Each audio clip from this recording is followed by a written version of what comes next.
Hello friends, welcome to my channel. So what is between and among? Between is used for two things or two people only.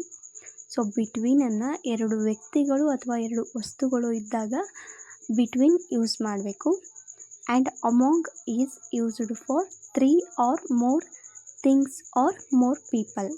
So ಮೂರಕ್ಕಿಂತ ಎರಡಕ್ಕಿಂತ ಹೆಚ್ಚಿಗೆ ವ್ಯಕ್ತಿಗಳು ಅಥವಾ ವಸ್ತುಗಳು ಇದ್ದಾಗ ಅಮಾಂಗನ್ನು ಯೂಸ್ ಮಾಡಬೇಕು.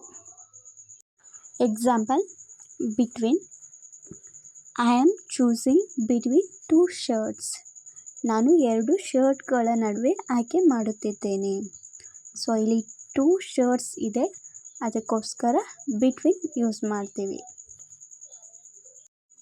I am choosing among these shirts. ನಾನು ಈ ಶರ್ಟ್ಸ್ಗಳ ನಡುವೆ ಆಯ್ಕೆ ಮಾಡುತ್ತಿದ್ದೇನೆ. ಸೊ ಇಲ್ಲಿ 2ಕ್ಕಿಂತ ಹೆಚ್ಚು ಶರ್ಟ್ಗಳಿದ್ದಾವೆ, ಅದಕ್ಕೋಸ್ಕರ ಅಮಾಂಗ್ ಅನ್ನು ಯೂಸ್ ಮಾಡಬೇಕು. There was a fight between the 2 girls. ಅಲ್ಲಿ ಇಬ್ಬರು ಹುಡುಗಿಯರ ನಡುವೆ ಫೈಟ್ ಇದೆ.